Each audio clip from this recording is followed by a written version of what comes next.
Buenos días, aula de consultas académicas. Soy el profesor Eusebio Rodríguez Sánchez. Tendré a mi cargo el curso de filosofía. Así que alumnos están invitados a hacer sus preguntas, ¿sí? A través del chat o a través del micrófono, ¿sí? Bien. En eso quedamos. Bienvenido a todos.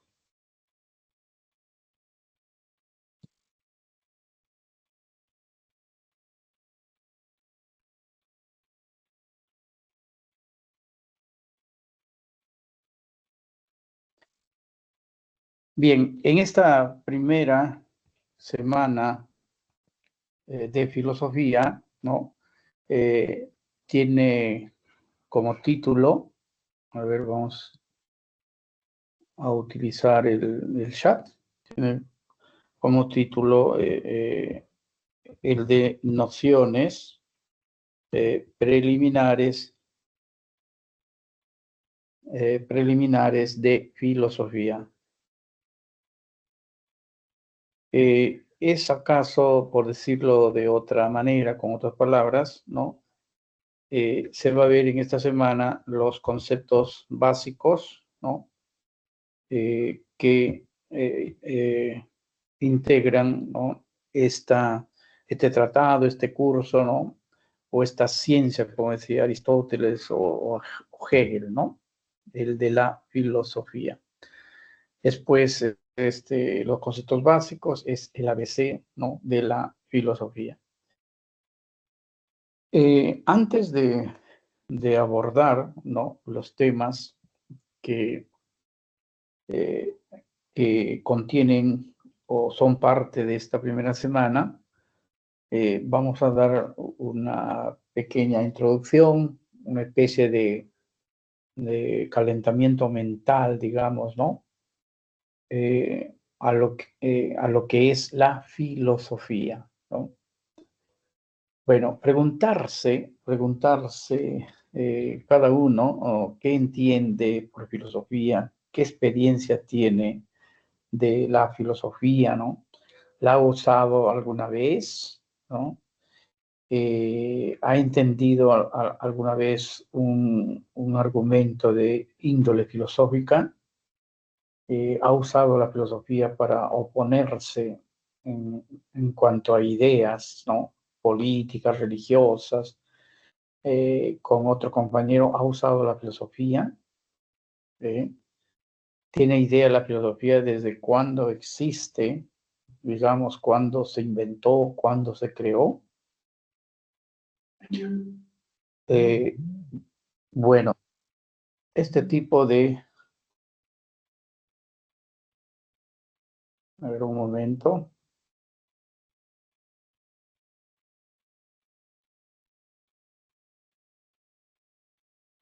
Ya. El profesor coordinador me está pidiendo que también haga uso del PPT, ¿no? Claro, oremos. Un momento.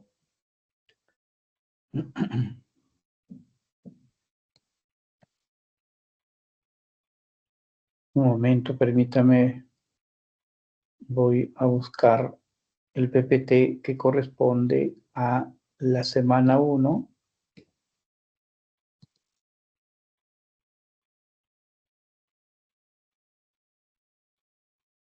Ya lo tenemos.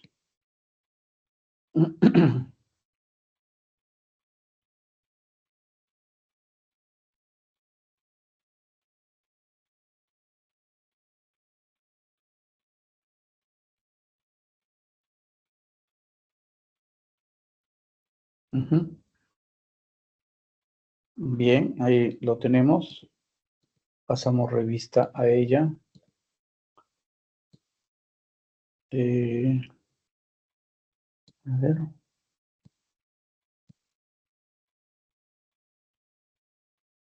Bien.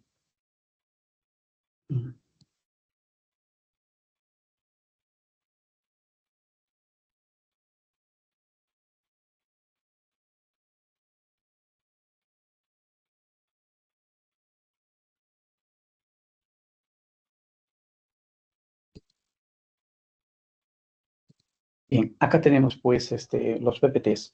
Bueno, quería, la idea era antes de acometer la tarea, la explicación de los contenidos de esta semana basados en el PPT, lo cual es un recurso didáctico, un curso que, digo, un recurso, los PPTs que ordena nuestra exposición, y entonces vamos a utilizarla, ya, ya que hemos obtenido el permiso respectivo. Bueno, estaba en el asunto preguntándonos, ¿no? ¿Qué experiencia, qué relación tenemos con la filosofía? ¿Qué sabemos acerca de la filosofía, no? Lo hemos estudiado en secundaria, ¿no? Parece que no, en secundaria hay algunos temas de la filosofía, ¿no? Que aparecen en las materias de ciencia histórico-sociales, creo, ¿no? Pero no es la enseñanza de la filosofía como ocurrió años antes aquí en secundaria. Se enseñaba, ¿no? En la educación secundaria en todo el país. Recuerdo el libro de filosofía, Introducción a la filosofía de Augusto Salazar Bondy, ¿no? Introducción a la filosofía de Augusto, ¿no? Salazar Bondy, uno de nuestros grandes filósofos peruanos, ¿no? Ya fenecido él, conjuntamente con otro libro, Introducción a la Lógica, de Francisco Miró Quesada. Francisco Miró Quesada, cuando Salazar Bondy llegó a ser ministro de Educación, ¿no? Fue durante el gobierno de Juan Blasco Alvarado. Y bueno, eh, más cosas podríamos hacer intervenir en esta suerte de preguntas introductorias, ¿no? De acercamiento, de familiarización en relación a la filosofía. Bueno, vamos entonces a presentar los PPTs y luego seguiremos la explicación punto a punto, ¿no? Esta parte que vamos a llamar teoría y una segunda parte que tiene que ver con el comentario, ¿no? De la lectura y de los 8 ítems que se ha planteado para esta primera semana. Bien, entonces procedamos pues con la primera parte. Presentando a través del PPT los diversos contenidos que corresponden a esta semana 1. Bueno, filosofía semana 1, nociones preliminares de filosofía. Nociones preliminares, como ya lo dije al inicio, corresponde a los conceptos fundamentales, el ABC, ¿no? Que es necesario conocerlas, ¿no? Para poder adentrarse en el mar de la filosofía, para poder echar vuelo cual pájaros por el aire de la filosofía, ¿no? Digamos de esa manera literaria. Entonces, primeros contenidos corresponde a la etimología de la palabra filosofía, etimología del término, del vocablo, que es como incluso ahí lo tenemos en griego, ¿no? Filosofía. Mi cursor está señalando filo más Sofía, y entonces ¿no? Más adelante vamos a adentrarnos en los detalles. Tenemos ahí a Pitágoras, tenemos la escuela de Atenas, pintado por Rafael, creo es, o Miguel Ángel. Bueno, ahí estoy dudando, que hay un hombre pensando. Entonces, en la escuela de Atenas, ahí figuran Platón y Aristóteles, ¿no? Es una pintura del Renacimiento. Bien, entonces, etimología de la palabra filosofía. En segundo lugar, vamos a ocuparnos de la definición del concepto de filosofía. Y aquí se ha escogido dos. uno que corresponde a Aristóteles, ¿no?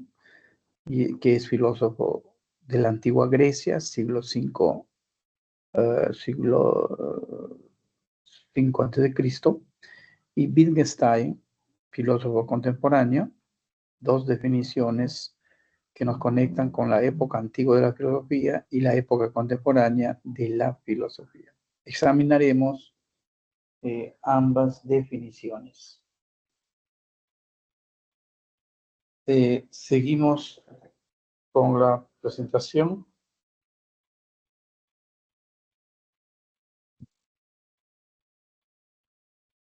Seguidamente examinamos el origen de la filosofía, ¿no? Se desdobla en dos aspectos: el origen cronológico, que tiene que ver con el tiempo, ¿no? Del surgimiento de la filosofía en, en las polis o estas ciudades que están ubicadas en el mar Egeo o en el Asia Menor, ¿no? Samos, tenemos Rodas, ¿sí? Éfeso, ahí es donde nace la filosofía, ¿no? En estas polis de la periferia de la cultura griega, no tanto en el centro, digamos, o sea, eh, en Atenas, en Esparta, ¿no? Sino, digamos, en la periferia, en estas islas, ¿no? Del mar Egeo. Y el origen circunstancial, ¿no? Miraremos ahí, según Aristóteles, que entiende por estos conceptos. Un momento, tenemos ruido del avión.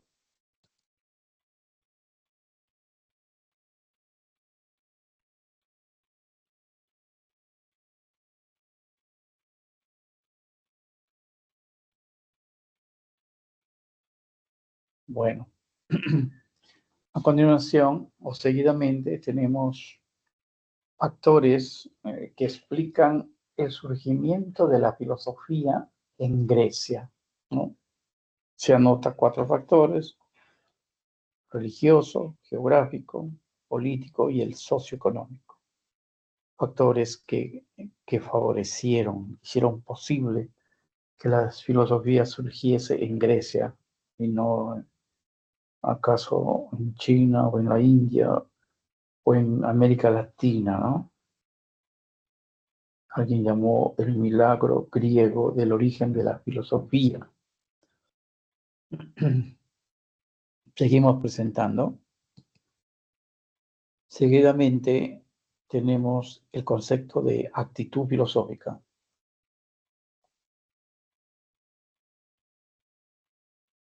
La actitud filosófica es un concepto central para diferenciarlo de otras actitudes o reacciones o conductas de la política, de la religiosa, de la científica.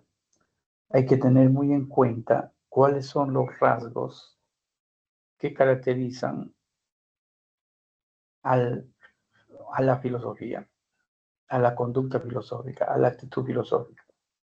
Y son, vean ustedes,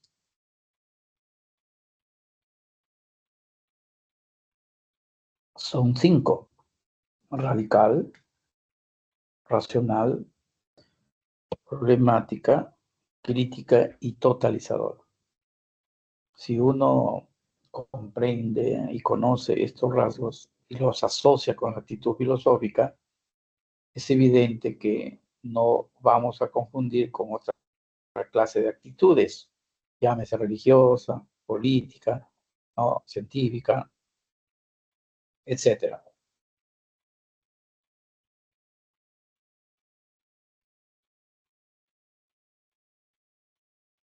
Un momento, tenemos un ruido bien.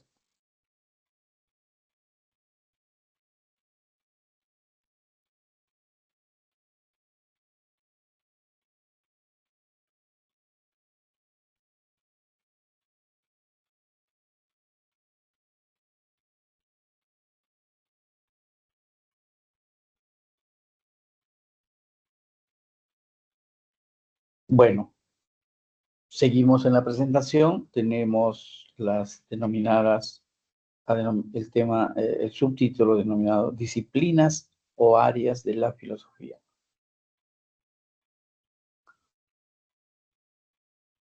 Tenemos la ontología, la antropología filosófica, la nociología, la epistemología, la axiología, la ética, la estética y la filosofía política.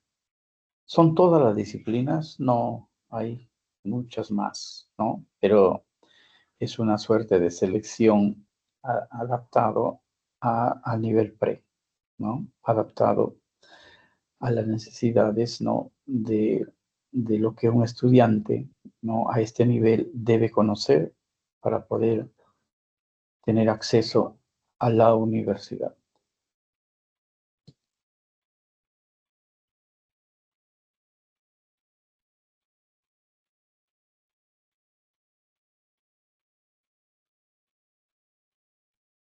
Bien, continuamos. Es decir, la segunda parte, acá está la evaluación, las claves, ¿no? Y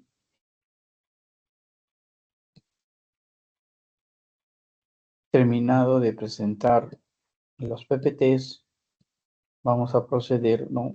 A su respectiva explicación, comentario. ¿Sí?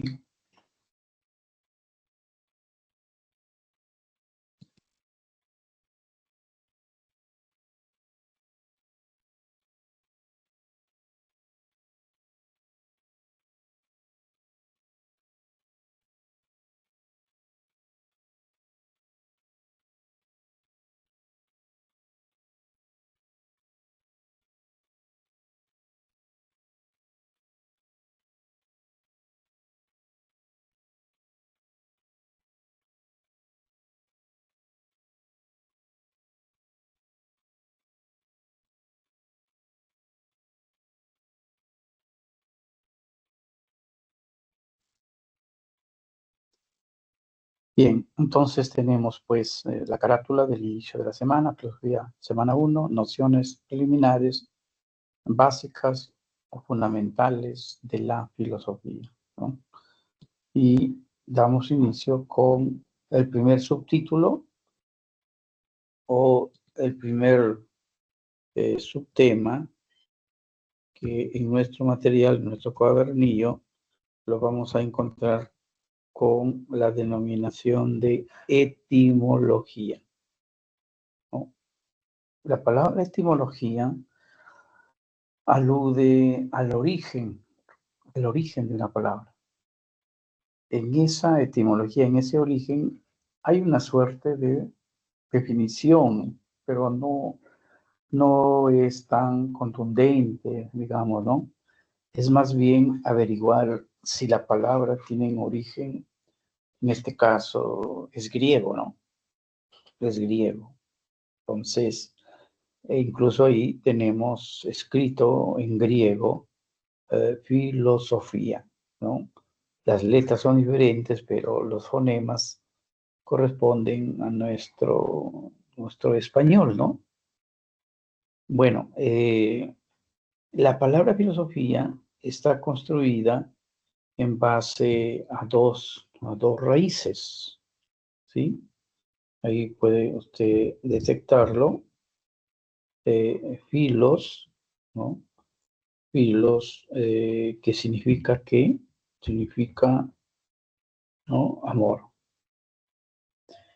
Y la otra raíz es, si alguien tiene algún familiar, tía, hermana que se llama Sofía, nunca va a olvidarse. Sofía nos lleva al significado de sabiduría, ¿no? Sabiduría, entonces filos amor y Sofía sabiduría. Vale preguntarse exactamente con la palabra filos, que se traduce como amor, y el término amor es muy extenso, muy lato, precisamente a qué tipo de, ¿no? De afición, inclinación, pasión, digamos, se refiere cuando se habla de amor, que corresponde a filos. Es esa especie de amor incondicional, esa especie de pasión que en griego también se identifica con la palabra patos, que es pasión. Es esa entrega incondicional que podemos compararlo cuando uno cultiva un hobby. Cuando uno cultiva un hobby, lo hace libremente, sin ninguna coacción. Lo hace perdiendo incluso la noción de tiempo. El reloj está por gusto ahí, ¿no? Y encontramos en ella plena realización y plena satisfacción. Entonces, esa pasión, ese patos, esa es la clase de amor por la cual debemos entender filos. Y sabiduría fácilmente acude a nuestro entendimiento cuando decimos sabiduría para referirnos a quien conoce todo, ¿no? De amplios conocimientos, o acaso es un erudito, ¿no? Lo cual hoy en día es difícil, ¿no? Saberlo todo. Entonces, hay algo de eso en sabiduría, pero esa amplia gama de conocimientos, agreguémosle, ¿no? Ese objetivo de buscar la felicidad, ¿no? De buscar la felicidad, de saber convivir con los demás.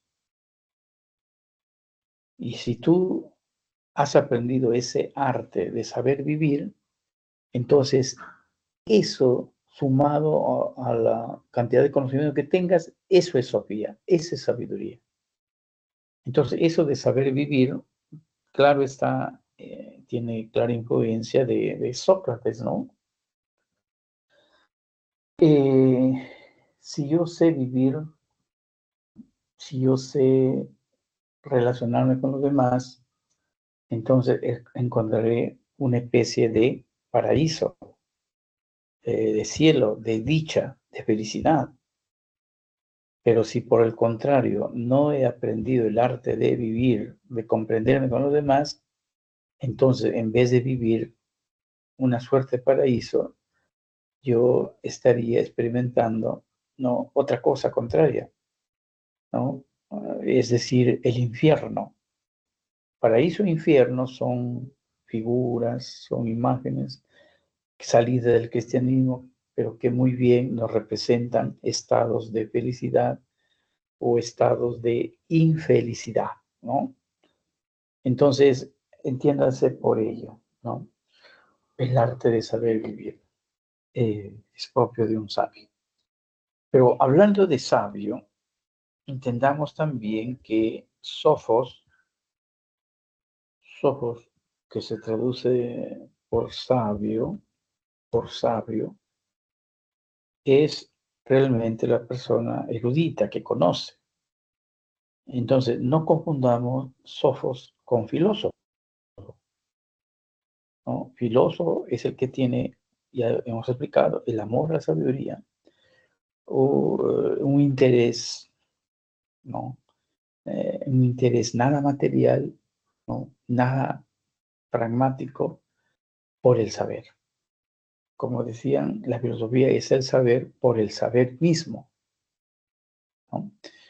Mediante Sofía o la sabiduría, ¿no? Mediante la filosofía, yo no voy a convertirme en un hombre rico, pleno de riquezas, como los aristócratas o los burgueses. No, no.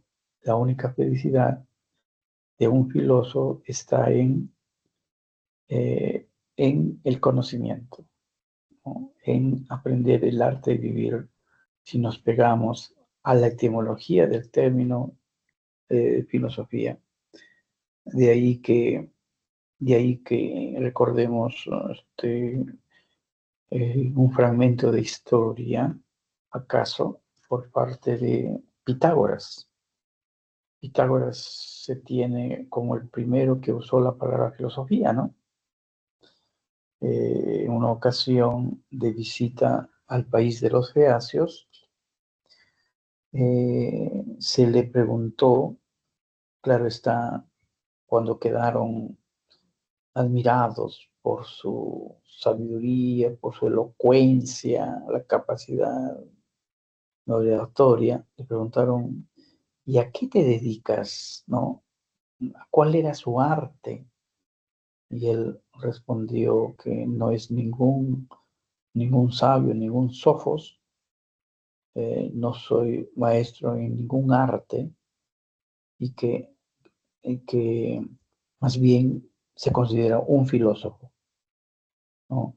Alguien que ama, estima, que está apasionado, ¿no? Por Sofía, por la sabiduría, ¿no? Es decir, me dedico a la filosofía. Bueno, esto es en cuanto al primer gran tema que habíamos dicho, que hemos anotado, etimología de la palabra filosofía. Bueno, continuamos.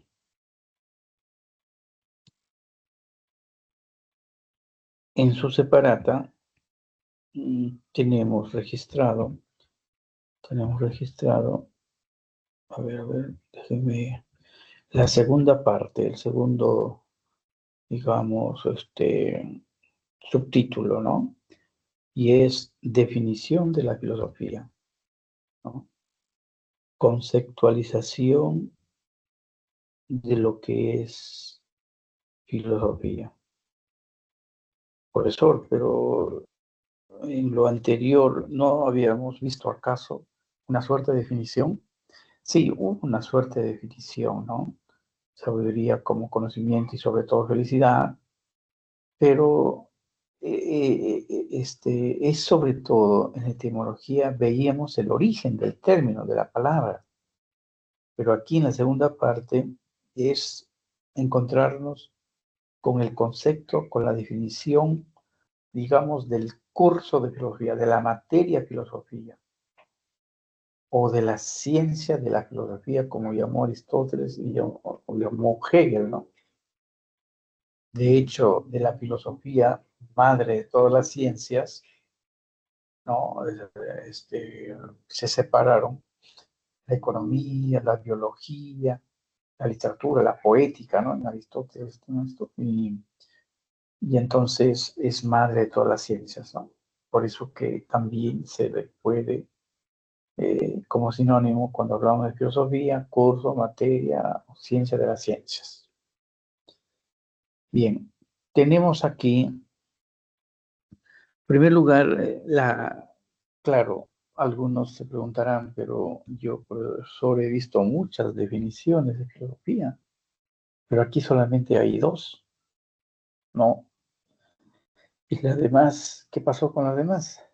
Bueno, de acuerdo al nivel de estudios, nivel pre, de acuerdo al tiempo y a otros criterios académicos que se decide en la dirección, se ha escogido a dos pensadores. Aristóteles, del siglo V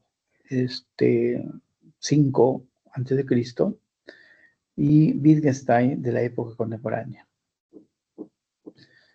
Bueno, Aristóteles nos define así a la filosofía: la ciencia teórica que estudia los primeros principios y las primeras causas.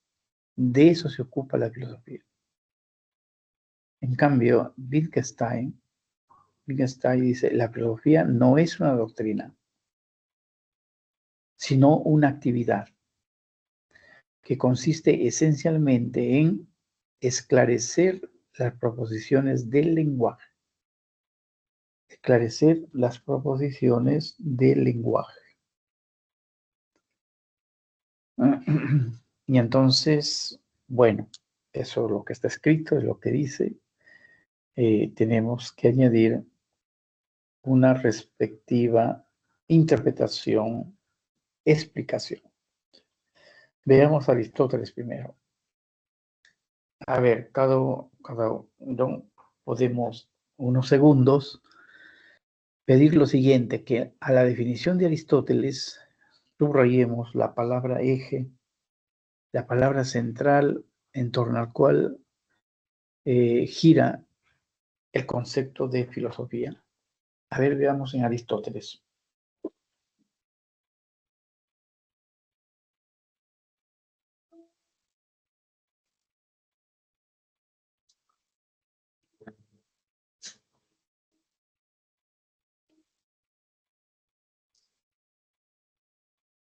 A ver, en Aristóteles podemos subrayar principios y causas.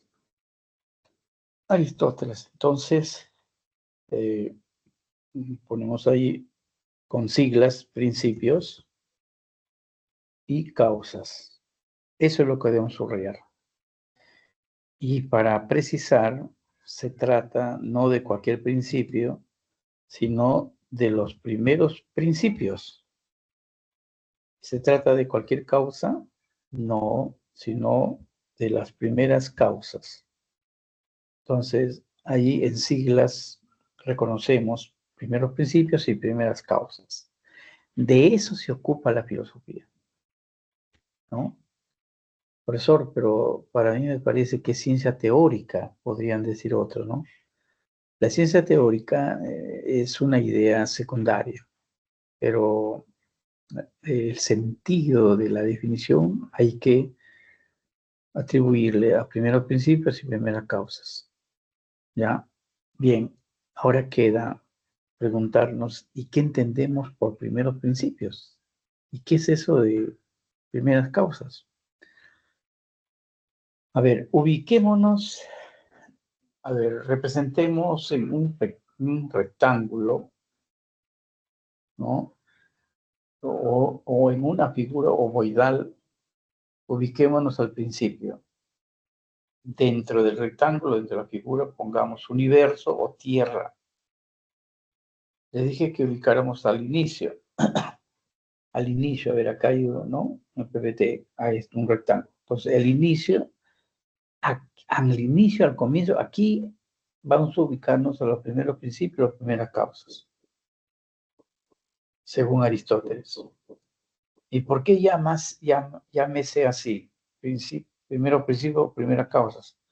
Porque gracias a ellos se explica la existencia de las cosas, de la realidad, ¿no? La existencia de los planetas. Entonces, si decimos cuál es la causa, cuál es quién ha hecho, quién es su creador, entonces tenemos que responder que son los primeros principios y las primeras causas. Claro, esos conceptos se manejan con la mente, con la razón. Yo manejarlos con los sentidos no nos va a dar resultados satisfactorios, ¿no? Podemos encontrar una analogía cuando en el catecismo, las clases de religión, nos explicaban quién ha creado todo. Entonces nos ubicamos al inicio de la vida y decíamos Dios. Entonces esos primeros principios es como la idea de Dios que explica la existencia de todo, ¿no? Bueno, eso es en cuanto a la definición de Aristóteles. Cuando dice ciencia teórica significa pues que es teoría, es reflexión, ¿no? No es algo práctico, útil, en tanto y en cuanto me indican ahí cómo hacer una mesa, cómo armar o desarmar una cocina, ¿no? No se trata de eso. Es una ciencia teórica. Y al decir teórica, no vamos tampoco a descalificar. Ah, eso no, además, no necesito.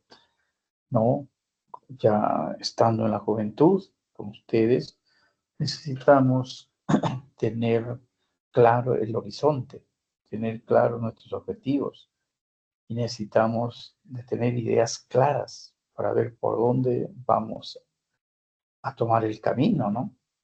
Y entonces, ciencia teórica. Y Wittgenstein Wittgenstein, a ver, también apliquemos la misma estrategia de encontrar la palabra clave o palabras clave de la definición de la filosofía. Wittgenstein.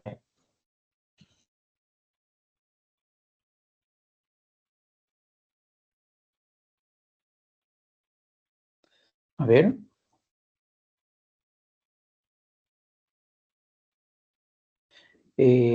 Subrayamos en el verbo esclarecer. Esclarecer. Entonces, la filosofía para Wittgenstein, ¿no? La filosofía para Wittgenstein es una actividad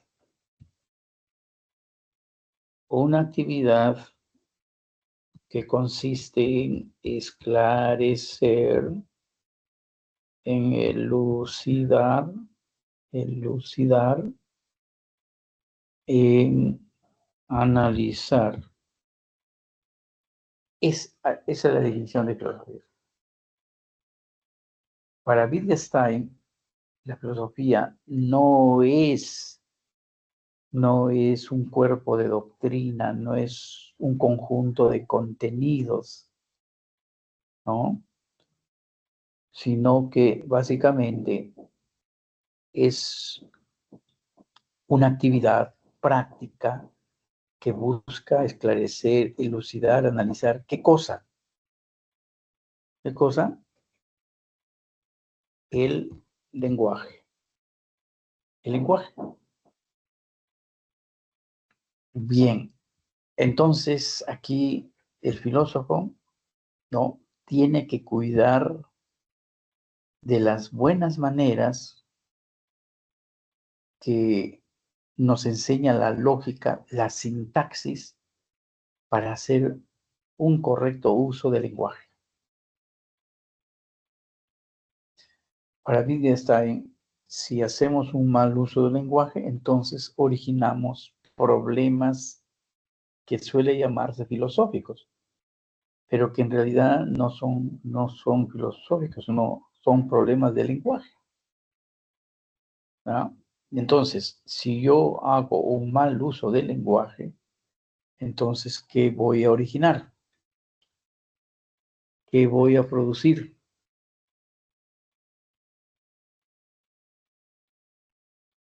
A ver, alguien nos, eh, nos ayuda acá en la... ¿Qué voy a producir? Voy a producir contradicciones, ambigüedades o falacias. Contradicciones, ambigüedades y falacias voy a producir si yo hago un mal uso del lenguaje. ¿Ya? Y entonces, por esta preocupación por el lenguaje, la filosofía de Ludwig Wittgenstein, ha recibido el nombre de filosofía analítica. Analítica. Bueno, está explicado. Bueno, no está de más, pues, nos recordamos que Aristóteles, al definir la filosofía de la manera que hemos explicado, eso lo encontramos en su obra llamada Metafísica. En cambio, Wittgenstein lo presenta en su libro Tractatus. Lo tienen ahí en su material Tractatus, así simplemente Tractatus, aunque el nombre completo es Tractatus Logico Philosophicus, un título puesto en latín, ¿no? ¿Ya? Bien, entonces hay que poner mucha atención en el lenguaje, ¿no? La filosofía, su dedicación, su actividad básica, principal, es esclarecer, elucidar, en otras palabras, cuidar del buen uso del lenguaje, ¿ya? De nuestro idioma, en este caso, nuestro idioma español. Bien. Seguimos. Nos encontramos ahora sí con el tercer tema, pongámoslo ahí, ¿no? Es el origen de la filosofía. Bueno, sobre ello ya sabemos algo, sabemos por la etimología que nació pues ¿no? en Grecia, ¿no? Bien, a ver, el origen de la filosofía. Hay dos clases de origen, un origen cronológico y un origen circunstancial, ¿ya? A ver, mirando el mapa y otras cosas, unos segundos para poder mirar las riquezas, ¿no? de este PPT y poder hacer una adecuada aplicación.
Bien, entonces estamos ante el tercer tema, el origen de la filosofía.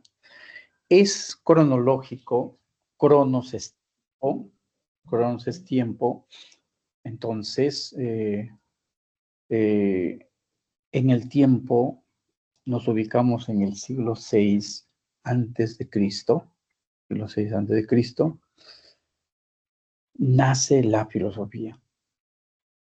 En el siglo VI antes de Cristo, los filósofos descubrieron que el mito, ¿no? era insuficiente, ¿no? frente a la gran potencia de la razón, por el cual decidieron reemplazarlo, ¿no? Filósofos como Tales de Mileto, Anaxímenes, Parménides, etcétera, ¿no? Eh, reconocieron la gran ventaja de la razón y la incorporaron en el principal instrumento y medio para la filosofía, ¿no? Nació en el siglo VI antes de Cristo en las ciudades griegas del Asia Menor. Miremos aquí, el Asia Menor, acá en el mar Egeo, acá tenemos la ciudad de Éfeso, Samos, Mileto, hay otras, claro está. Y acá tenemos la Grecia, esa es la Grecia peninsular, ¿no? Y la Grecia continental, creo que se denomina. Acá está, pues, Esparta, está Atenas, y la filosofía precisamente no nació acá en estas grandes ciudades, ¿no? Sino en la periferia, en estas polis, ¿no? Eh, esta es la idea, el origen cronológico. Y el origen circunstancial, basados nuevamente en Aristóteles, ¿no? en su obra metafísica, nos indica que la filosofía se hace presente en los hombres cuando nos asalta, nos invade el asombro o la admiración, ¿no? Frente a los hechos, frente a los acontecimientos, la muerte, digamos, ¿no? El nacimiento, la infinitud del universo, ¿no? Frente a ellos no tenemos explicaciones y nos quedamos pues sin respuesta y experimentamos una especie de ignorancia, pero que sobre todo es asombro y admiración por todas estas cosas, ¿no? Por lo tanto, el asombro, ¿no? Eh, quedarse turulato, digamos, sorprendido, es el origen de la filosofía en cada hombre, en cada ser humano, ¿no? Sí, si uno busca tener una experiencia de la reflexión filosófica.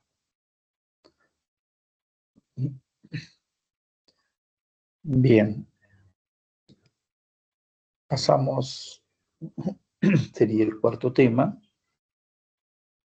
Estoy indicándolo ahí en el chat con este número romanos. Se trata de los que, factores que digamos, coadyuvaron, apoyaron el surgimiento de la filosofía. El surgimiento del origen de la filosofía, ¿no? Del surgimiento de la filosofía. Bien, miremos acá los contenidos, son 4: religioso, geográfico, político y socioeconómico, ¿no? Para poder explicar.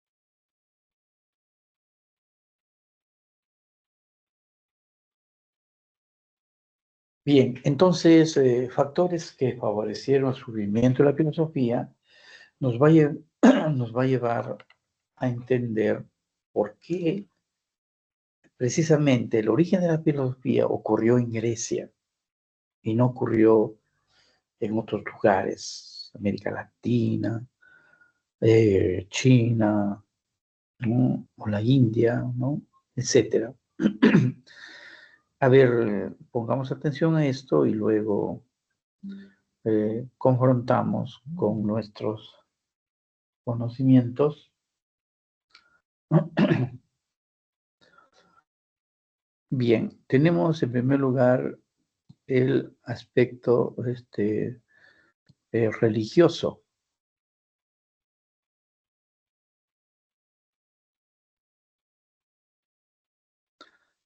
El aspecto religioso.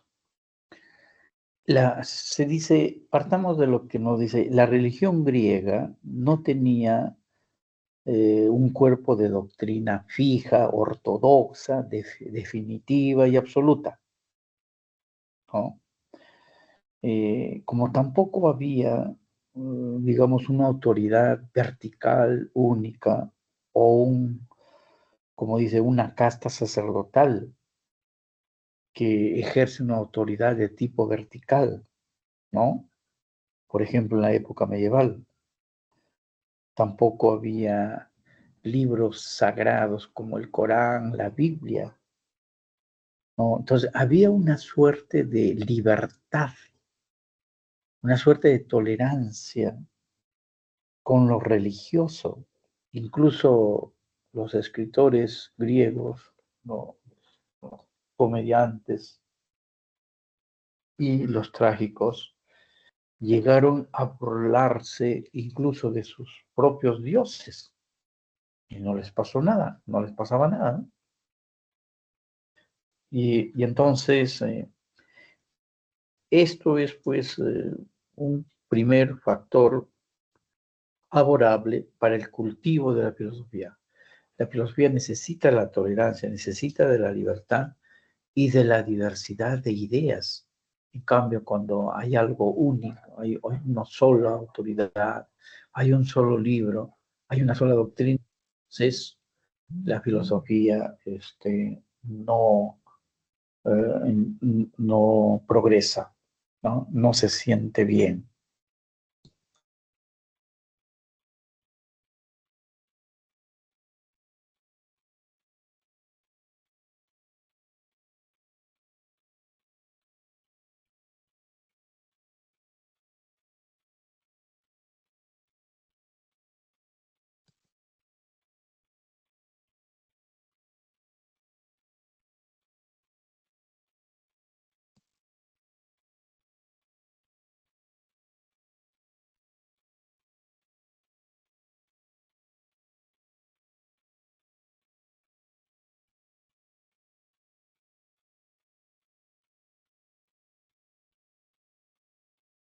Bien, tenemos luego el factor geográfico. Mm, Miren, la geografía de las colonias griegas favoreció el intercambio comercial y el acceso a los saberes de otros pueblos y culturas. Por ejemplo, de los babilonios, la astronomía, de los egipcios, la geometría, ¿no? Pero retrocedamos al ver la ubicación de las ciudades de las polis griegas, vemos que bañadas por agua en gran cantidad, invitaban al comercio, a la navegación. Y lo otro es que las ciudades, cada una no producía todo lo que necesitaba, entonces tenía que ir a comprarlo de otras ciudades. Y así se dio el intenso intercambio comercial. Pero uno dice, bueno, pero ese es el comercio, esa es la economía. ¿De qué manera va a favorecer la filosofía? Es que cuando uno hace esa suerte de compra y venta, ¿sí? También hay un lugar, ¿no? Para el intercambio de ideas, de experiencias, de opiniones, de creencias. ¿Mm? Entonces, claro que hay un intercambio comercial, pero también hay un intercambio de conocimientos y de pareceres y de opiniones y diferentes modos de ver la vida. Eso enriquece y eso propicia pues la filosofía, ¿no?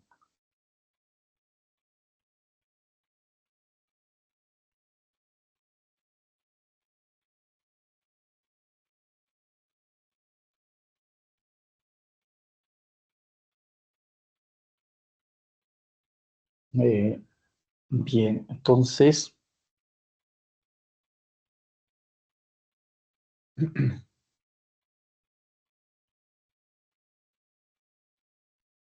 eh, pasamos al, estamos acá, religioso y geográfico, dos factores que favorecen el cultivo de la filosofía, ¿no? Lo otro es lo político. Lo político.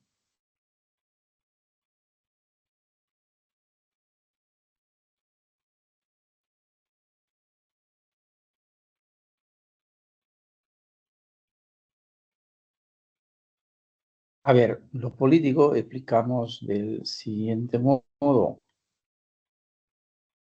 Mm, Han observado ustedes que en el Asia Menor, todo lo que es la Grecia peninsular, hay una cantidad de polis, de ciudades que todas ellas vivían en constante lucha, ¿no? En constante lucha. Si uno mira a Homero, sus obras, pues la idea de la Odisea refleja una sociedad en constante lucha y pugna. También hay tiempos de paz, de tranquilidad, pero de todo de lucha, de confrontación.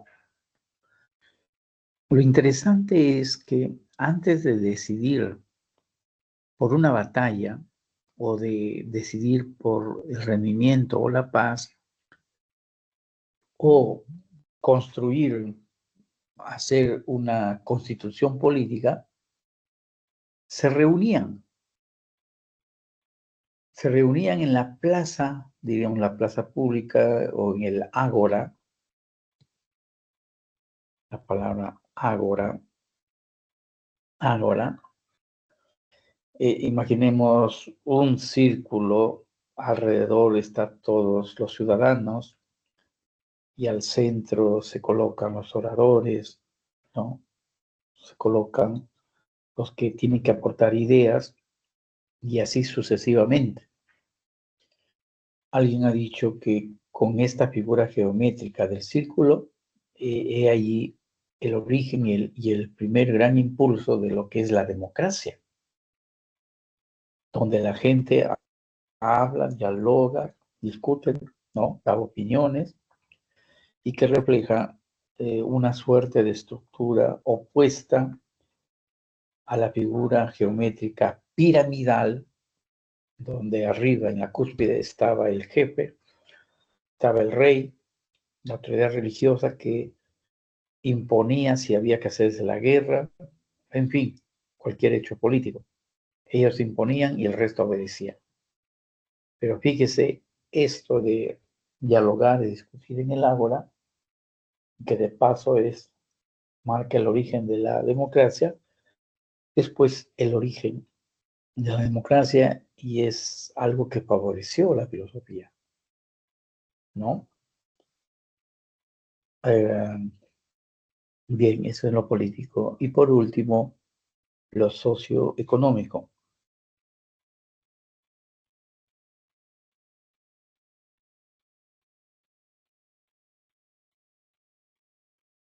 Bueno, digamos que en lo socioeconómico, en Grecia un- fue una sociedad clasista,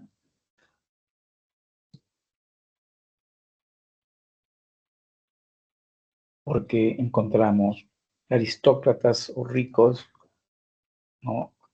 Y en la base inferior una gran cantidad de esclavos, una sociedad esclavista, ¿no? Pero eso en qué medida favoreció el origen de la filosofía en Grecia. La explicación es la siguiente, ¿no? Los esclavos se dedicaban a las actividades económicas básicas, agricultura, pesca, ganadería, ¿no? Y en una sola palabra aseguraban el pan de cada día de los demás, de los aristócratas, de los nobles. Y entonces los nobles, digamos que esto les permitía disfrutar del ocio, del ocio.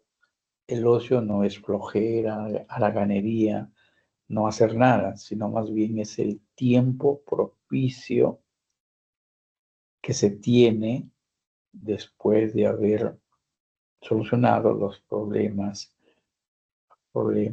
¿no? De alimentación, de vestido, etcétera, ¿no? Entonces tienes propicio, el tiempo propicio para dedicarte al arte, dedicarte a planificar la guerra o la paz, dedicarte a la filosofía, ¿no? Esto es lo grandioso, ¿no? Bien, Pasamos al siguiente tema, en Romanos 5, y lleva como título la actitud filosófica. Actitud filosófica. A ver, acá observamos unos segundos este PPT para proceder luego a su explicación.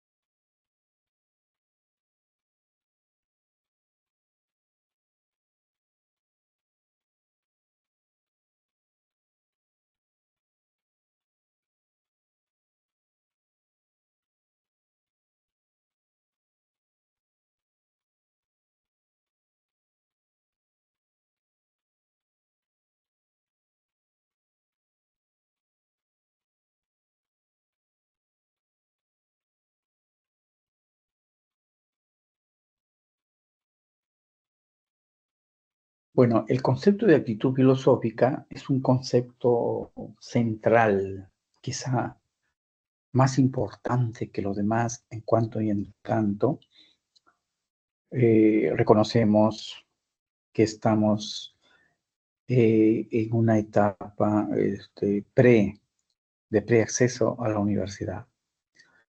Y entonces es un concepto que hay que entenderla sobremanera para que sea la base para entender otras cosas o entender el resto de problemas, de temas y de conceptos de la filosofía, ¿no?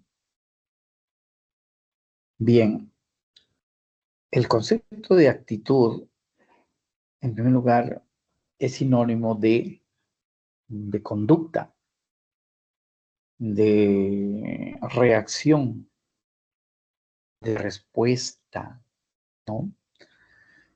Y, y claro, aquí no nos ocupamos de cualquier tipo de conducta o actitud, sino específicamente de la denominada filosófica. Entonces, la actitud filosófica, para ser tal, para no confundirla con otro tipo de actitudes, ¿qué otras actitudes?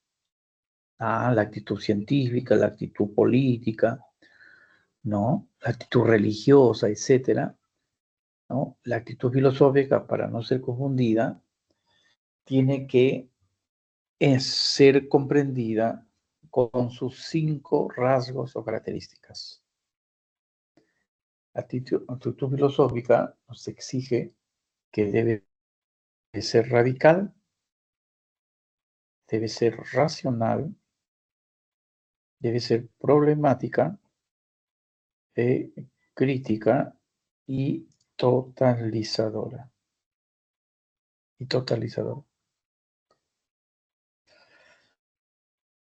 Bien, si esto es así, entonces difícilmente, ¿no?, podemos confundirla con la actitud, a ver, veamos, religiosa.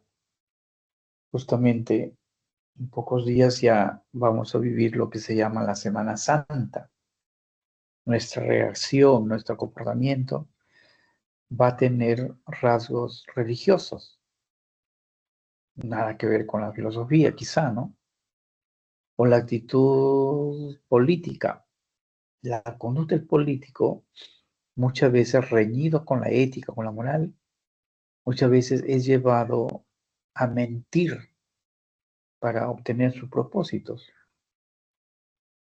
La actitud política se encuentra con esta expresión de el fin justifica los medios. Quiero lograr tal objetivo, quiero la presidencia o quiero ser parte del Congreso, entonces ese objetivo, esa finalidad me permite hacer uso de cualquier medio que por lo general es inmoral. Es inmoral. Bueno, la actitud científica también tiene sus respectivos rasgos. Bueno, entonces, la actitud filosófica, como bien nos anotan acá, es la conducta, es la reacción de índole reflexiva, analítica, propio del filósofo, ¿no? Que para ser tal tiene que ser crítica, discute supuestas verdades, es decir, como dice acá, tiene que ser cuestionadora. Esa actitud filosófica tiene que ser reflexiva, es decir, racional, usa la razón. Entonces, digamos que la actitud filosófica es una conducta, es una reacción que para ser tal tiene que estar, plena, investida de estos rasgos, de estos 5 rasgos, si no, no lo es, ¿no? Entonces, veamos en este orden. Primero nos dice que tiene que ser radical. Tiene que ser radical. Y si es radical, significa que debe buscar los fundamentos de la realidad. La actitud filosófica va a las raíces, no, no se queda, ¿no?, en la superficie. Entonces, un ejemplo de radicalidad es cuando Aristóteles nos dice que la filosofía, al definirla, busca, ¿no?, explicar los primeros principios y las primeras causas. Va al fondo, va a las raíces, ¿no? Y así. La otra característica es la de ser racional. Racional. ¿Recuerdan? El momento es aumentar tamaño de fuente. No.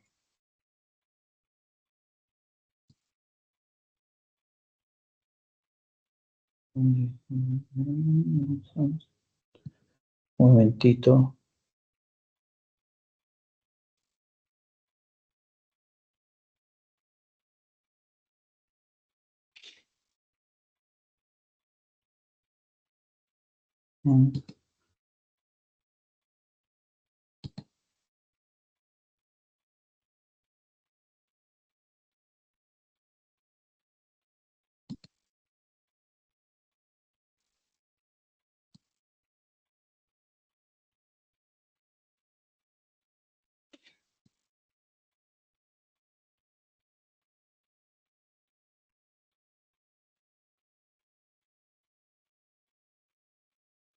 Ya. Bien, entonces, racional. Les decía, en el siglo VI, ¿no?, en la antigua Grecia, eh, los filósofos tales de Mileto, Anaximandro, descubrieron que el mito era insuficiente para explicar los grandes problemas. Y es porque descubrieron que la razón realmente era el instrumento adecuado, ¿no? Y entonces se volvieron, digamos, defensores o usuarios de la razón. Por eso se llama racional, ¿ya? Entonces, racional significa también que la filosofía tiene un conjunto, tiene un arsenal de conceptos, ¿no? Conceptos, hombre, conocimiento, ciencia, justicia, poder, Estado, constitución, revolución, etcétera. Estoy en la racional, que es racional. Entonces, con esos conceptos, ¿qué hace? ¿Qué hace el filósofo? ¿O qué debe hacer, no, cualquier persona? Debe construir juicios, oraciones o enunciados, es decir, hacer oraciones. Y con esos juicios u oraciones, ¿qué puedo hacer? Puedo producir, como dice acá, argumentos. Argumentos. o silogismos, como decía Aristóteles, argumentos, inferencias o razonamientos. Ese es lo racional de la filosofía. Tercero, la filosofía es problemática. Bueno, problemática no hay que entenderlo en relación a algunas personas cuyo modo de vida no se adapta, ¿no? Entonces decimos, no, es problemática. No, en ese sentido, no. El problema es que la filosofía se caracteriza sobre todo por, de paso, que cuestiona, critica, lo hace a través de preguntas. Los temas y problemas filosóficos se expresan en preguntas. ¿Qué es la vida? ¿Qué es la muerte? ¿Qué sentido tiene mi vida?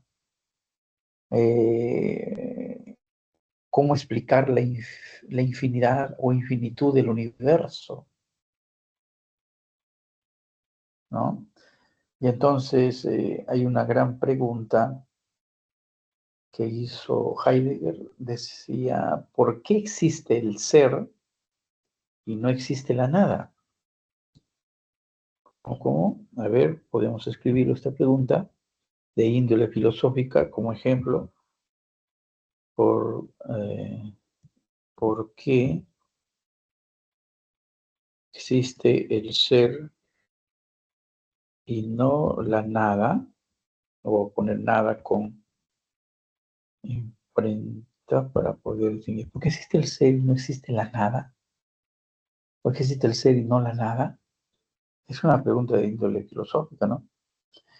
Bueno, Kant nos ha dejado ahí un gran ejemplo de por qué la filosofía es problemática o problematizadora, ¿no?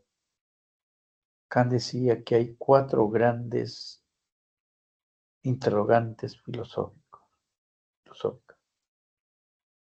Sobre el conocer, ¿qué puedo conocer?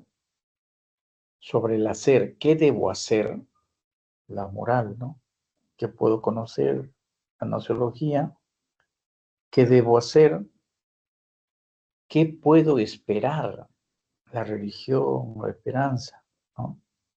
Todas esas 3 preguntas, dice Kant, se sintetizan en una única pregunta. ¿Y cuál es esa pregunta? ¿No? Que la pregunta es, ¿qué es el hombre? Y esa es la pregunta que va a sintetizar a las 3 restantes. ¿Qué puedo conocer? ¿Qué debo hacer? ¿Y qué me cabe esperar? Bien, pasamos a la actitud crítica. Habíamos dicho arriba, es la reacción, la actitud filosófica es la reacción reflexiva tiene que ver con racional, bueno, y cuestionadora, pongámosle crítica, sinónimo de cuestionadora, discute supuestas verdades. Bueno, en la cultura, en cualquier relación que tengamos con el conocimiento, vamos a encontrarnos con verdades de tipo político, científico, religiosa, que aparezcan como que son absolutas, que son verdaderas y que nadie debe osar dudar de ellas. Y entonces la filosofía, como tiene ese espíritu crítico, como dice muy bien acá, discute supuestas verdades que pueden ser de la ciencia, no porque es de la ciencia, es palabra definitiva, ¿no? En la crítica no se admite argumentos o criterios de índole tradicional o que están amparadas en alguna autoridad o son o tienen un rasgo religioso o mítico o legendario, ¿no? Entonces eso no cabe en la filosofía. La filosofía siempre antepone un espíritu crítico y cuestionador, ¿sí? Bien, no hay verdades entonces absolutas e incuestionables, definitivas, verdades definitivas, porque la filosofía es crítica. Bien, por último tenemos el rasgo de que la filosofía es una actitud totalizadora, sinónimo totalizadora, universal, general, globalizante. Significa que la filosofía tiene una mirada, un enfoque general de las cosas, universal, ¿no? Cualquiera de las ciencias que nosotros conocemos, cualquiera, física, química, historia, siempre ve un fragmento, una parcialidad de la realidad. En cambio, la filosofía siempre antepone una mirada universal, general, una mirada,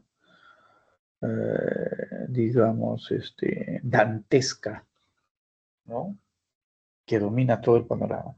Es como si uno estuviese sobre una ciudad cualquiera, desde un helicóptero, desde un avión, observara la realidad y vas a tener una visión panorámica, universal, general.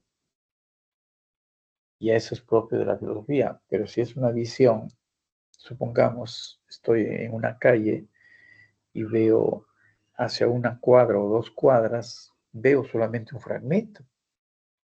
Eso es lo que la ciencia, por ejemplo, obtiene. Son miradas parciales, fragmentarias, ¿no? Y no universales como tiene la filosofía. Bien, hemos terminado este interesante. No, les dije que era muy importante entender la actitud filosófica con sus cinco características, ¿no? ¿No? Bien. Por último, por último, tenemos las llamadas disciplinas filosóficas.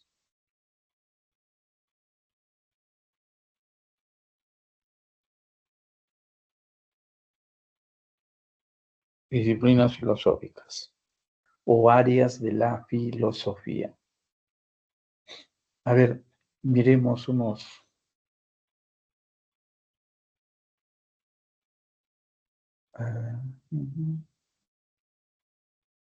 miremos ahí unos segundos, examinemos el último PPT.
Bien, estamos entonces en la parte teórica, corresponde al último subtítulo, el último tema, ¿no? Son las disciplinas filosóficas.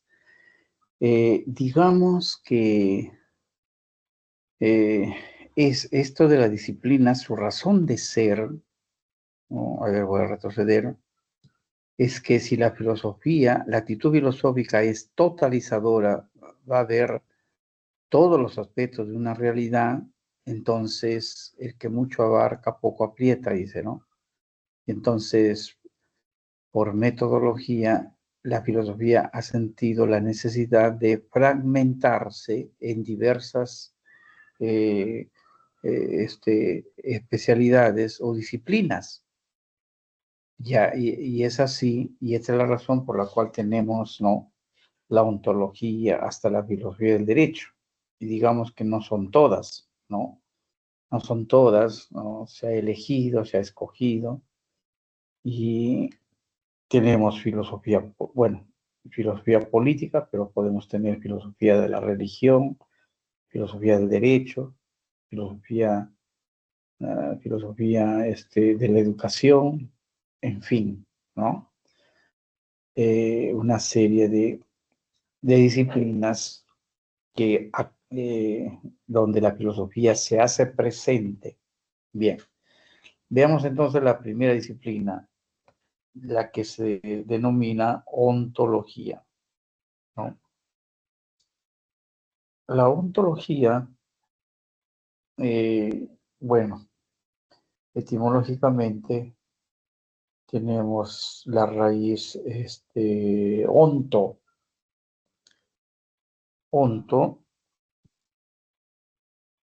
de ahí viene ontología, onto, que significa el ser, lo voy a poner con mayúscula. Debo decirle que a veces, sinónimo de ontología, también se usa la palabra metafísica, que es el título del libro de Aristóteles, y que también es un concepto, ¿no?, que tiene los mismos contenidos de la ontología. Y Aristóteles nos decía que la filosofía se ocupa de los primeros principios, las primeras causas, y bueno, ese es asunto de la metafísica o de la ontología. Bueno, pero ¿cuál se prefiere? Se prefiere más ontología, pero también, siguiendo la tradición de Aristóteles, en vez de usar ontología se dice metafísica, ¿no? Bueno, eh, la ontología estudia o se dedica a estudiar el origen del ser. Pero ¿qué cosa es el ser? El ser es sinónimo de realidad. Y realidad no es solamente lo que ven nuestros sentidos, sino lo que nuestra razón, nuestra intuición, la realidad no es solamente eh, la realidad inmanente, terrenal, sino la que trasciende también nuestra, nuestra temporalidad, ¿no? Entonces ahí entra a ver el mundo de lo divino, el mundo trascendente. Todo eso es el ser, la realidad. Y en otro sentido, el ser es, como decimos, Julio es, mi mamá es, mi casa es, todos tienen una suerte de ser, de realidad. Y aquello que no existe no tiene ser, es decir, es la nada. Lo opuesto del ser es la nada, ¿sí? Bueno, ontológicamente hay dos corrientes filosóficas, una que se llama el materialismo y la otra discrepante, opuesta, es la del idea, idea, idealismo. Idealismo. Un segundo.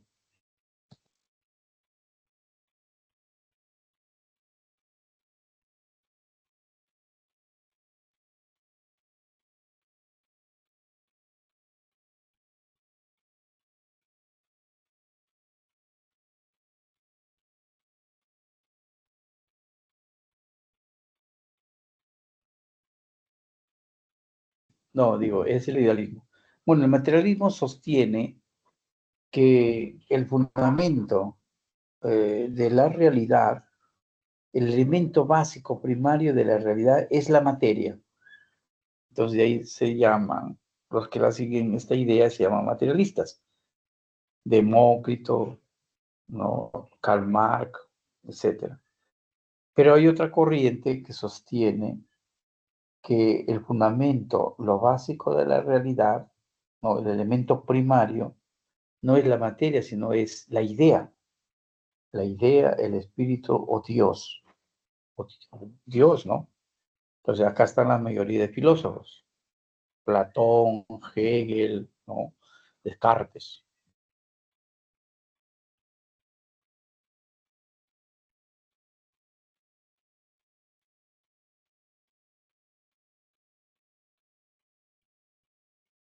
Luego viene la antropología. La antropología filosófica.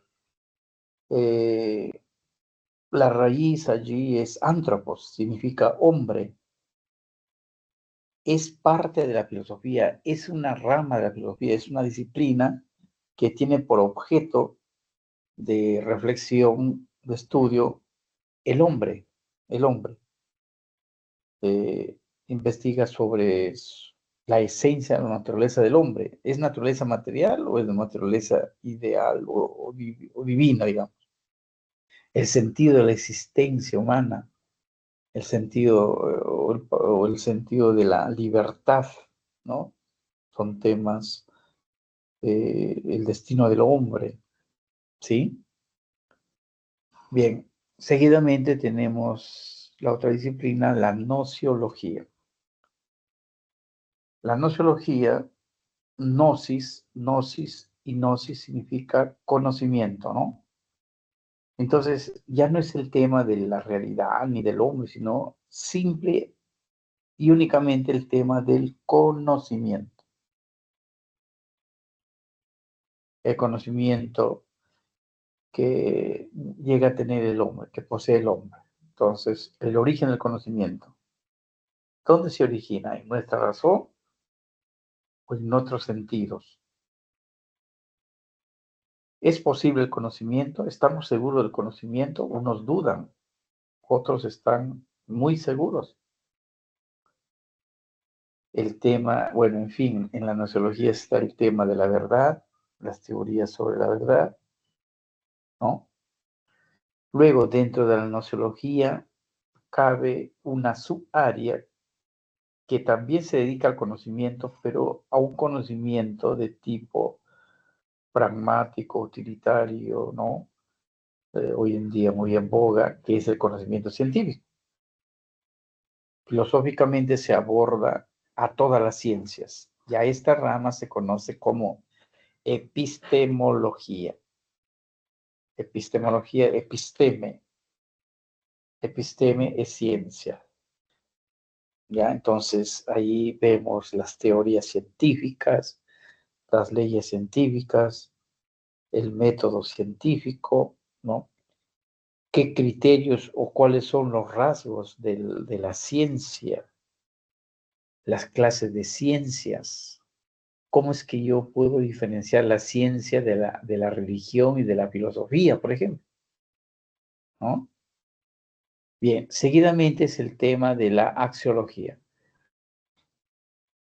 La axiología es un área muy amplia, muy importante, muy actual, porque en ella se va a abordar el tema de los valores, ¿sí? Axios, raíz axios griego es valor, y hay muchas clases de valores, valores económicos, valores jurídicos, sociales, valores sensoriales, ¿no?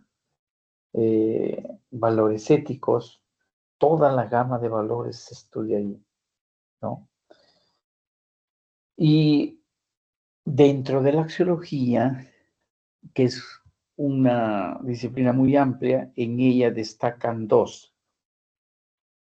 Destacan la ética, que se encarga de una clase de valores, los valores morales o éticos, que tiene como fundamento la idea del bien, opuesta a la idea del mal, ¿no? Eh, También dentro de la axiología está esta subdisciplina de la estética.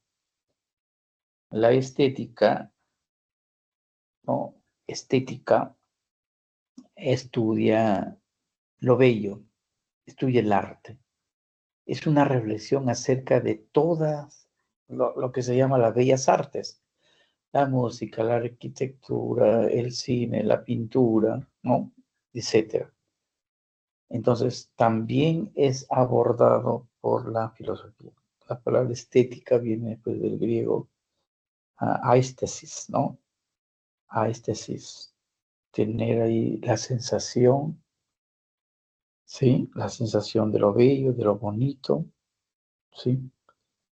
Bien, y por último está la filosofía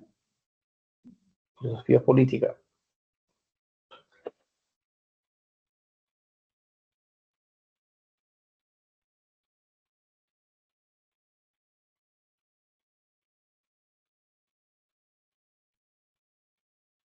Bien, la filosofía política, ¿no? Eh, trata acerca de la polis. La palabra griega polis se refiere a la ciudad, a la comunidad, hoy en día digamos a un país. La filosofía política reflexiona, ¿no? cuáles son las formas más adecuadas de administrar una ciudad, un país. Económicamente debemos elegir el modelo liberal, el modelo marxista o socialista, chavista, digamos, diríamos, ¿no? O más bien evitar los extremos y ver por un modelo que sea centrado, ¿no? En la política se mira, se debe respetar los derechos del ciudadano, solamente los derechos, o también hay que exigirle sus deberes. La libertad y la justicia son de gran utilidad en la vida política de un país, etcétera, ¿no? Todos esos temas tienen que ver con la filosofía política, ¿no? Cómo debo organizar, cómo debo administrar la vida del ser humano en la polis, en la sociedad. Ese es el objeto ¿no? de la filosofía política. Como les decía, no son las únicas disciplinas, hay otras, puedo aumentar aquí filosofía de la religión, filosofía de la psicología, filosofía de la educación, ¿no? Filosofía de la economía, etcétera. ¿Sí? Bien, entonces terminamos con la primera parte, la parte teórica, y vamos a abordar la segunda parte, ¿no? Digámosle la parte práctica, a ocuparnos de la lectura y luego del destino o la respuesta de los 8 ítems. Anotemos allí en digamos, nuestras claves y luego vamos a pasar a comentarlas pregunta por pregunta, ¿no? ¿Sí?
Bien, tenemos pues la lectura y las claves. Vamos a empezar comentando la lectura. La lectura forma parte de un fragmento de la obra del filósofo español Fernando Savater, denominada Historia de la Filosofía. Bueno, ahí en la lectura la clave es la A, ¿no? Una búsqueda constante. Del texto se deduce que la filosofía es una búsqueda constante del saber, del conocimiento, de la sabiduría. Digamos, a ver, la lectura, bueno, no podría leerse, creo que el segundo párrafo es más interesante que la primera, aunque se recomienda de los dos párrafos. Dice el segundo párrafo, si quieres saber qué es la existencia, ¿a quién se lo preguntas? La verdad es que no hay especialistas en ese tema. Lo mejor será que hables con los demás, con otros preocupados como tú, a ver si entre todos encuentran alguna respuesta válida. Y no creas que se trata solo de la pregunta por la existencia. Si quieres saber qué es la libertad, o la muerte, o la verdad, o algunas otras grandes cosas así, te sucederá lo mismo. Como verás, no son ni mucho menos temas raros, pero tampoco son preguntas corrientes, o sea que no son prácticas ni científicas, son preguntas filosóficas. Llamamos filosofía al esfuerzo por contestar esas preguntas y por seguir preguntando después, no, seguir preguntando después, porque una característica de la reflexión filosófica es no conformarse fácilmente con la primera explicación que tienes de un asunto, ¿no? Y entonces allí la respuesta a la lectura es la A, porque del texto pues se sigue o se deduce que con una sola respuesta no nos podemos quedar, porque debemos de buscar otras posibles respuestas a través de nuestra reflexión. De esta forma se concibe a la filosofía como una constante búsqueda del saber.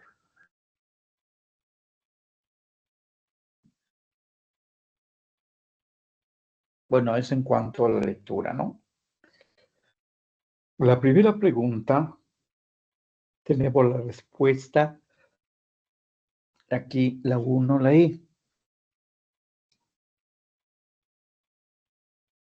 A ver, dice, el ítem 1, existe una disciplina filosófica que estudia cuando una persona, por así decirlo, posee buenas costumbres y a través del tiempo, con los filósofos que ha determinado que ello es posible cuando se es virtuoso. Se obra por deber o las acciones benefician a la mayoría. Estas son las cuestiones que podrían determinar que la persona está por el camino correcto, ¿no? Por el camino del bien, estoy agregando, o lo contrario, por el camino del mal. De acuerdo con las disciplinas filosóficas, del enunciado se colige que se está haciendo referencia a la ética o moral que está dentro de la axiología, ¿no recuerdan? Que estudia los principios rectores de la conducta humana, ¿no? Que tiene que ser bueno, el enunciado alude pues a la disciplina llamada ética, ¿no? La que estudia los principios que buscan convertirse en rectores de la conducta humana. ¿Cuáles son los principios propios de la ética que quieren guiar la conducta humana? El deber, la idea del bien o la virtud, ¿no? La arete, los griegos, como se hablaba, la felicidad, etcétera, ¿no? Yo hago esto bien éticamente porque me conduce a la felicidad, ¿no? Entonces, la 1, la E, sin duda alguna. Y la 2, a ver, un momentito, veamos.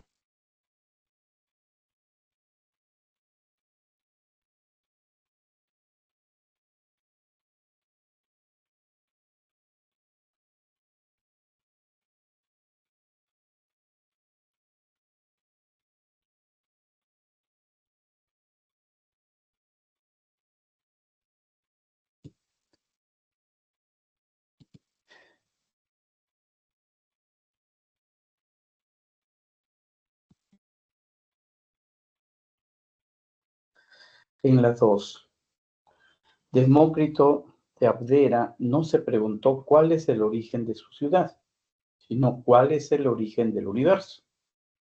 Por su parte, el filósofo alemán Kant no se preguntó cuál es el origen del conocimiento del hombre en su país, sino cómo conoce cualquier sujeto en el mundo. Así como apreciamos, los filósofos no se preguntan por cuestiones particulares, ¿no? Entonces, del enunciado se colige que se pone en evidencia la característica filosófica que la 2, ¿no? Abarca aspectos de máxima generalidad. En la actitud filosófica, ¿se recuerdan? Esa visión universal, general, globalizadora, incluso había dicho yo, ¿no?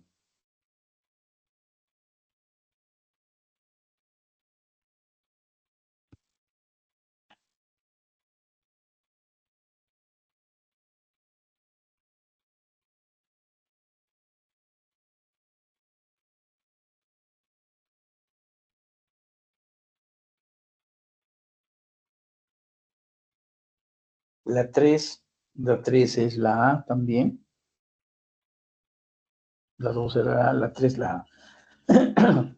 Entre los factores que hicieron posible la aparición de la filosofía en Grecia, se encuentra el hecho de que algunos hombres tuvieron ocio,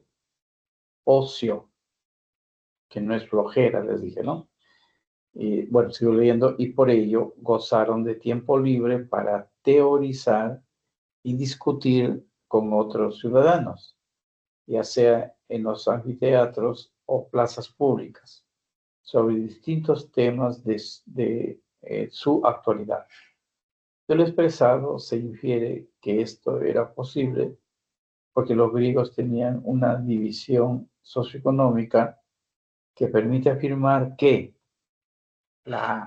eran aristocráticos y poseían una población mayoritariamente esclavista. Entonces, en el aspecto socioeconómico, la sociedad griega era aristocrática, ¿no? Se apoyaba sobre una población mayoritaria de esclavos. Consecuencia, algunos hombres tuvieron ocio, o sea, los aristócratas, ¿no? Ocio, tiempo libre para dedicarse al arte, para teorizar y discutir con otros ciudadanos de distintos temas de su entorno y de su época. La 3, la A. La 4,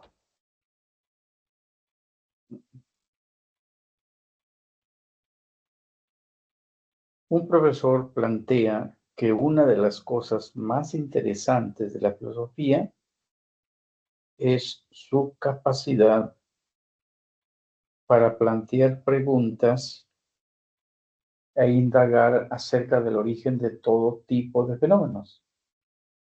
Por ejemplo, hay que ir a la raíz de los problemas y preguntarse sobre los fundamentos de la moral y sobre los principios de los valores. Fundamento, principio, y ahí es pensar, ¿se acuerdan ustedes en lo radical que es la filosofía, no? Va a la raíz. Bueno, seguimos leyendo. De acuerdo con las características de la actitud filosófica, el docente enfatiza que la letra de la respuesta. La filosofía se distingue por su radicalidad. ¿no? Tenemos la 4, la D. ¿Qué significa esto? La opinión del profesor acerca de la filosofía hace énfasis en la capacidad de esta para cuestionar e indagar acerca del origen o raíz de diversos fenómenos, lo cual hace referencia a la actitud radical, a la actitud de índole radical propio de la filosofía, propio de la filosofía. Bien, a ver, nos faltan 5 preguntas. Veamos ahí unos breves segundos.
Bien, la pregunta 5, la clave es la E, ¿no? Según Juan Carlos, siempre deberíamos cuestionar todo aquello que parece obvio y verdadero, ya que usualmente asumimos como cierto lo que nos dicen quienes parecen tener más experiencia o autoridad, sin examinar lo que estos refieren. Esto ocurre, por ejemplo, con lo que representa el gobierno democrático, que aceptamos sin mayor cuestionamiento y pensamos que este tipo de gobierno llegó para quedarse hasta el final de los tiempos. Será hasta el final cada periodo, ¿no? Bueno, de acuerdo con las características de la filosofía, el enunciado alude, la respuesta a la E, al carácter crítico de la filosofía. Esto está clarísimo, ¿no? No hay duda alguna. La actitud de Juan Carlos es de índole filosófica, eh, ya que cuestiona lo que parece evidente, ¿no? Se atreve a discutir o polemizar posturas o actitudes tomadas como absolutas e incuestionables, ¿no? Todo es cuestionable, ¿no? Todo es discutible y más sobre todo si se trata de política, ¿no? No cabe ninguna duda a ello. Pero bien, lo importante es que en el ítem 5 se resalta el carácter crítico de la filosofía, ¿no? El carácter crítico de la filosofía. En la 5 la E. Pasemos a la 6.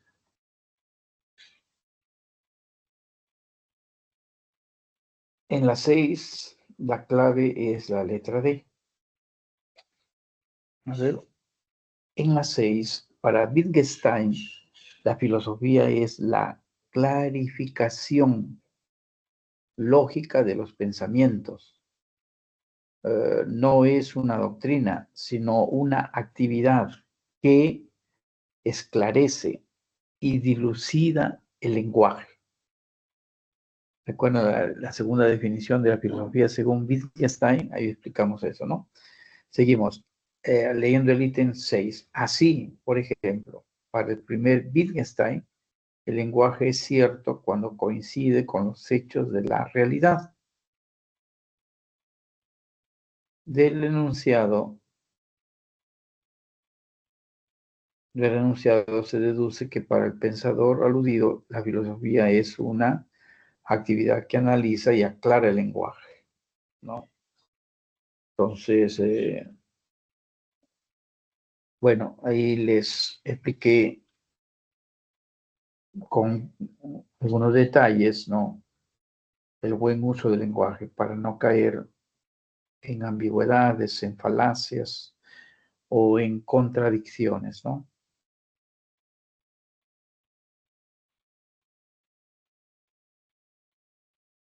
Bien, entonces, eh, el ítem 6, la respuesta es la D. La filosofía es para Wittgenstein una actividad práctica que analiza y aclara el lenguaje para no caer en falacias, ni en contradicciones, ni en ambigüedades. Vamos por la 7.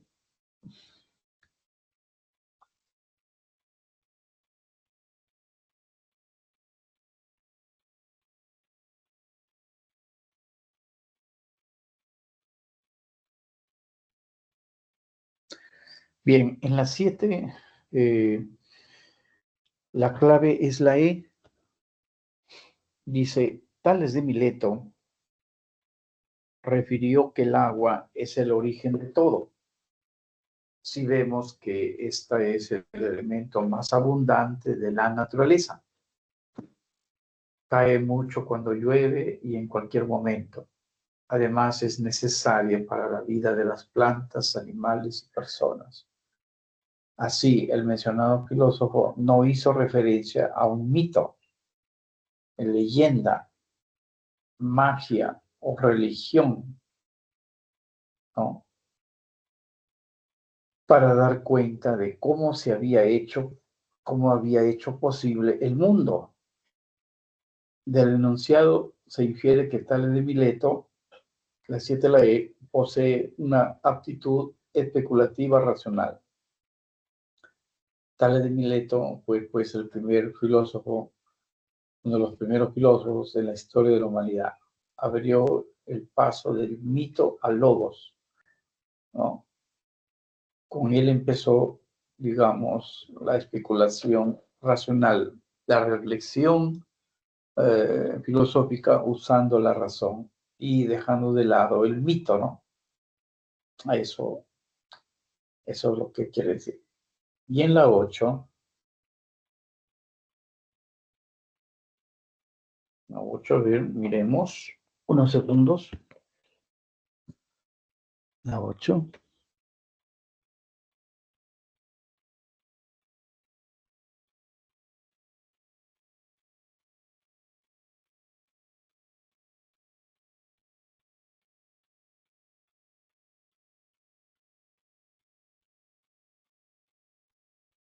Bien, la 8 por último, el último ítem, la 8 es la A, ¿no? Bien, veamos el ítem 8. En una conversación de amigos, Paulo le dice a su amigo Fran lo siguiente: los seres humanos que vienen a este mundo ya saben lo que tienen que hacer. Tienen que estudiar la educación básica, luego la preparatoria, si aspiran a llegar a la universidad y estar 5 años en la misma. Por último, trabajar 20 años para recién estar libres y descansar. Para eso hemos venido a este mundo, de acuerdo con las disciplinas filosóficas. Se colige, se sigue, se infiere, ¿no? Que la reflexión de Pablo se encuentra enmarcada, la letra A, en aquella que se preocupa de la existencia y de la condición humana. Y entonces, ¿cuál de las disciplinas se encargan de esto? Indudablemente que es la antropología filosófica, ¿no? Ella estudia la condición humana, el origen y la esencia del hombre. Además, pues reflexiona sobre el sentido de la vida humana, el papel que el hombre cumple en el mundo, ¿no? Y preguntándose, pues, sobre el destino del hombre. ¿Cuál es el sentido de nuestra vida, no? Bien, bueno, con esto hemos terminado la segunda parte, ¿no? Del ítem, de la semana, que corresponde a las preguntas, al aspecto práctico, al aspecto, digamos, evaluativo, ¿no?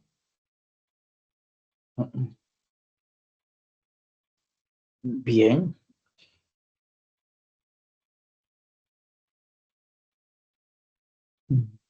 unos minutos para dejar la asesoría académica.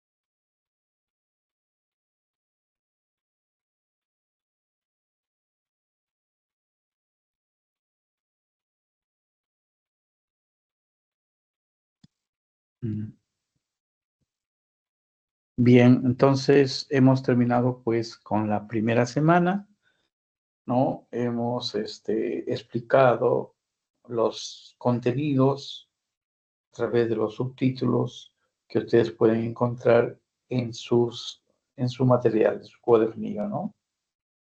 Nos hemos ocupado de la primera parte que hemos llamado teórica, ya que se ocupa de los contenidos, y una segunda parte que es, ¿no? La lectura y los 8 ítems planteados en esta semana a propósito de los contenidos desarrollados. ¿Ya? Bien, entonces me queda agradecerles por su atención, el profesor Rodríguez, por esta vez, por ciertos desperfectos en el sistema. Mi asesoría, digamos, mi responsabilidad, debo cumplir los miércoles de 11 a 1, ¿no? Pero por razones, ¿no? Eh, ajenas a mi voluntad, no, habíamos postergado para hoy día viernes y acabo de cumplirlo, ¿no? De 11 a 1. Entonces, gracias por su atención y nos estaremos encontrando la próxima semana para desarrollar los contenidos de la segunda semana. Bien, mm, mm, les deseo un buen fin de semana, ¿no? Gracias por su atención.